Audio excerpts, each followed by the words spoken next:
नमस्ते सबैजनालाई। म भूपेन्द्र बिसी, युएस आर्मी भेटरन अनि मोर्गेज लोन अफिसर। धेरैजना साथीहरूले मलाई युएस आर्मीमा के कस्ता बेनिफिट हुन्छन् भनेर भिडियो बनाइदिन अनुरोध गर्नुभएको कारणले यो भिडियो बनाउँदैछु। It's help you who wants to join the US army or any branch of the US military. Number 1 मा छ the financial compensation and allowances, जसमा बेस पे हुन्छ। त्यस तपाईँको यो स्यालेरी चाहिँ बाई ऱ्याङ्क हुन्छ र कति इयर्स तपाईँले सर्भ गर्नुभयो त्यसमा डिपेन्ड हुन्छ। सो नम्बर 2 मा अलाउन्सेस छ। यसमा अलाउन्सेसमा तपाईँको हाउजिङ, घर भाडा अनि खाना बस्नको सुविधा हुन्छ। त्यो बाई जिप कोड कुन एरियामा बस्नुहुन्छ त्यही अनुसार जिप कोड अनुसार तपाईँको खाना र बस्नको घर भाडा चाहिँ दिन्छ। नम्बर 3 मा बोनसहरू हुन्छ, जस्तो कि 50,000 सम्म चाहिँ तपाईँको बोनस हुनसक्छ। त्यसमा डिपेन्ड अन तपाईँको कुन ब्रान्च जानुहुन्छ अनि कुन जबमा जानुहुन्छ।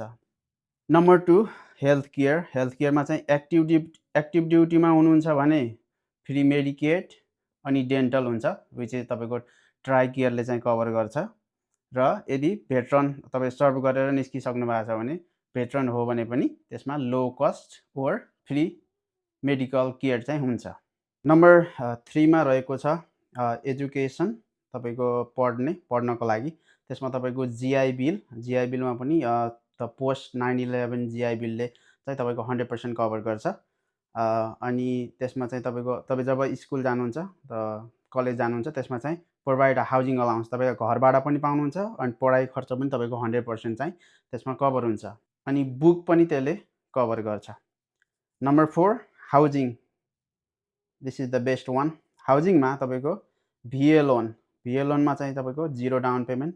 तपाईँको घर किन्दा तपाईँसँग 1 रुपियाँ छैन भने पनि 0 डाउन पेमेन्ट तपाईँ you can by your dream house.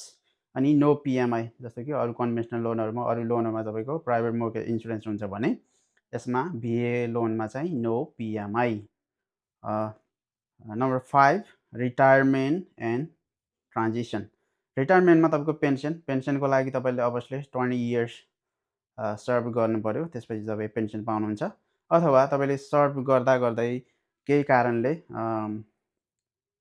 Disability, मानौँ कि तपाईँ सर्भिस कनेक्टेड इन्जुरी भयो, केही इलनेस बिरामी हुनुभयो भने त्यसमा तपाईँले यदि भिएले एप्रुभ गर्यो भने कति % रेटिङ पाउनुहुन्छ, त्यही अनुसार तपाईँले भिए डिसेबिलिटी कम्पेन्सेसन पनि पाउनुहुन्छ। यदि तपाईँको 100% छ भने 100% प्रपर्टी ट्याक्स फ्री पनि हुन्छ। सबै स्टेटमा त होइन, केही स्टेटमा त तपाईँले हेर्नुपर्छ। यदि 10%बाट जति पर्सेन्ट तपाईँले 10, 20, 50 जति % पाउनुहुन्छ त्यसमा